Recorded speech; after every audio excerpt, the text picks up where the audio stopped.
What lies beyond the Aether Door? A journey of mystery, sacrifice, and haunting truths. Stay until the end to uncover the ultimate price of freedom. Don't miss out on the best. Subscribe now to my YouTube channel and join this amazing community. Every week, new adventures, tips, and much more await you. Hit the subscribe button and activate the bell to stay always up to date. Thanks for watching. Don't forget to like and comment. The story begins with the narrator reflecting on their childhood in the orphanage, a crumbling relic perched at the edge of a mist-choked ravine. Time moved sluggishly in that place, marked only by the groan of rusting hinges and the toll of a distant church bell.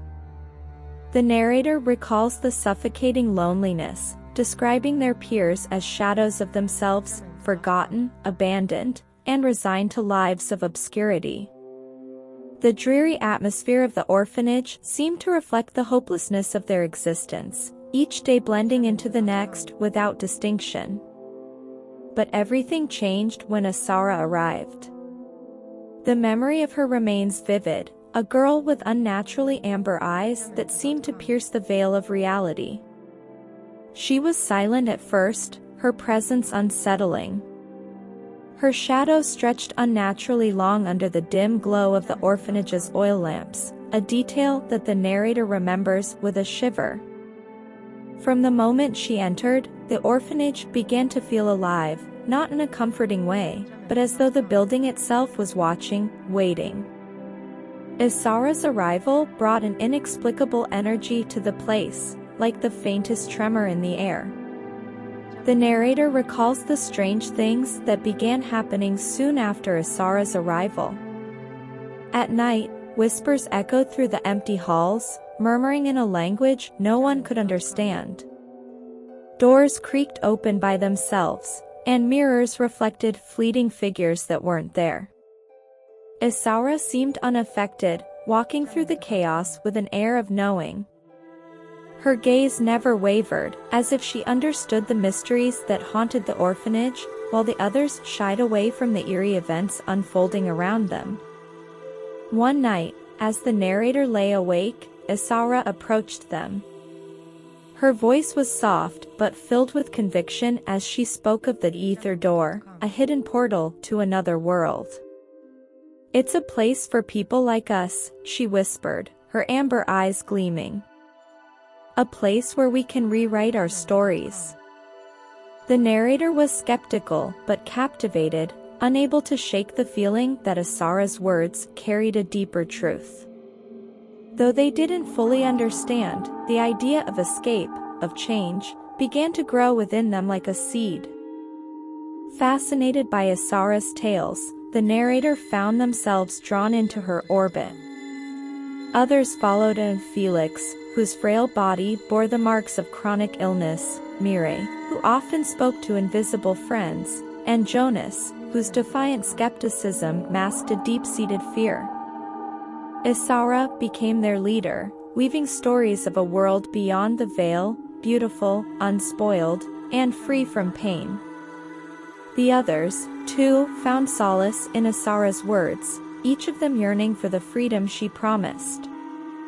Their secret meetings took place in the attic, illuminated by a single, flickering lantern. Isaura shared cryptic clues about the Aether Door, details that seemed impossibly vivid, as though she had seen it herself. As the days passed, the group became consumed by the idea of escape. The narrator describes the growing obsession, the way Isaura's stories began to blur the line between reality and dream. The longing for a new world overshadowed their present reality, their lives now tethered to Isaura's enigmatic promises. Isaura finally led them to the orphanage's catacombs, a place they had been forbidden to enter. The air grew colder as they descended, the walls slick with moisture and pulsating with an almost organic rhythm. The narrator describes the oppressive silence, broken only by their ragged breaths and the distant sound of dripping water. The deeper they ventured, the more the world above seemed to fade, replaced by an oppressive darkness that seemed to swallow every trace of light. As they delved deeper, the group began to feel the weight of the darkness pressing against their minds. Shadows flickered in the corners of their vision, and faint whispers echoed around them. Isaura pressed forward with unwavering determination, her amber eyes glowing faintly in the dim light. The narrator recalls the moment they reached a massive, ancient door, its surface etched with symbols that seemed to move when they weren't looking. The door was alive, as though it held a secret only Isaura knew. Isaura stepped forward, her hands trembling as she traced the symbols on the door. The narrator describes the tension in the air, the way the symbols began to glow with an otherworldly light. Isaura whispered an incantation, her voice resonating with a power that didn't belong to her. The air grew thick with anticipation, and the group waited in nervous silence, unable to tear their eyes away from the door. A deep hum reverberated from within, as though the very fabric of reality was bending under their touch. The door groaned open, revealing a swirling void of starlight and shadow. The air turned electric, and the narrator felt an almost magnetic pull toward the portal. Isaura turned to the group, her face pale but resolute. "This is our chance," she said, her voice steady. "But there's no turning back." Her words hung in the air, charged with the weight of their final decision. The group exchanged uncertain glances, but Isaura's resolve was unshakable, and soon, one by one, they stepped toward the unknown. Stepping into the void was like falling into a dream. The narrator describes the disorienting sensation of weightlessness, the way their senses seemed to dissolve into the infinite expanse. When they emerged, they found themselves in a realm of unearthly beauty, obsidian mountains shimmering with crystalline light, a sky alive with shifting constellations, and rivers that sang in hauntingly beautiful tones. For a moment, it felt like paradise, like an untouched world that could heal their deepest wounds. At first, the group was overwhelmed with wonder. The narrator recalls the surreal beauty of the landscape, the way it felt like a sanctuary. But beneath the surface, there was an unsettling stillness, as though the world itself was holding its breath. The tranquil exterior of the realm hid a darker truth, one that the narrator could sense but couldn't quite grasp. Despite the beauty, an unshakable tension lingered, growing with every step they took into the strange world. The narrator begins to notice the cracks in the perfect facade. The stream's songs turn into whispers, revealing secrets too intimate to ignore. The glowing fruits they eat fill them with visions of their deepest fears. The realm begins to reflect their inner turmoil, twisting into grotesque and surreal forms. The once beautiful landscape now feels like a warped reflection of their emotions, and with each passing day, the group's sense of unease grows. Felix sees a version of himself, strong and healthy, only to watch it crumble into dust. Miri's invisible friends take on terrifying, tangible forms. Jonas, ever the skeptic, is confronted by shadows that mock his bravado. The narrator describes their own descent into doubt, their faith in Isaura wavering as the realm's true nature reveals itself. The very world they had hoped would offer freedom was now a prison of their own making, reflecting their darkest fears and regrets. Isaura gathers the group, her voice heavy with sorrow as she reveals the truth. The Aether Door demands a sacrifice. The realm, she explains, feeds on despair and longing, and one among them must remain behind to anchor the other's escape. The group erupts into chaos, their bonds fraying under the weight of the revelation.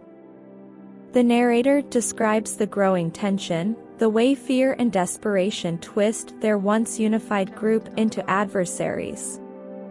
Accusations fly, And for the first time, the narrator sees Isaura not as a savior, but as a tragic figure, burdened by knowledge too great to bear. Isaura took a deep breath, her voice steady but filled with resignation. "This isn't a punishment. It's the price we pay for hope," she said, her amber eyes meeting each of theirs. The group fell silent, their anger replaced by the heavy weight of inevitability. Felix looked away, tears streaming silently down his cheeks. Mireille whispered frantically to no one, her words fragmented and broken. Jonas clenched his fists, but said nothing. The narrator, paralyzed by guilt, could do nothing but watch as Isaura approached the void. Isaura took a deep breath, her voice steady but filled with resignation. "This isn't a punishment. It's the price we pay for hope," she said, her amber eyes meeting each of theirs. The group fell silent, their anger replaced by the heavy weight of inevitability. Felix looked away, tears streaming silently down his cheeks. Mireille whispered frantically to no one, her words fragmented and broken.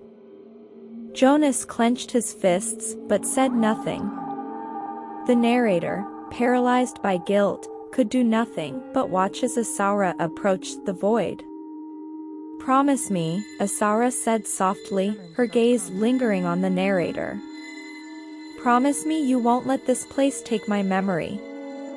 She stepped forward, her silhouette framed by the swirling light. The void seemed to reach for her, pulling her in with a sound like a sigh. The narrator's last glimpse of Isaura was her amber eyes, glowing softly as she disappeared into the darkness. The children returned to the orphanage in silence, the world around them feeling both familiar and alien. The narrator describes the strange emptiness that followed Isaura's absence, a hollow ache that refused to fade. Felix grew quieter, his once hopeful glances now fixed on the floor. Mireille stopped speaking entirely, her once vivid whispers now an unsettling silence. Jonas, ever defiant, would glance at the shadows with suspicion, his bravado stripped away. In the quiet of night, the narrator often awoke to faint whispers, Isaura's voice calling their name. Though the Aether Door had vanished, the memory of its light lingered, a haunting reminder of what they had gained, and what they had lost. The narrator ends with a confession, their voice tinged with uncertainty. "I tell myself her sacrifice was worth it. But some nights, I wonder, was the freedom we gained ever truly real?" Thanks for watching, don't forget to like and comment.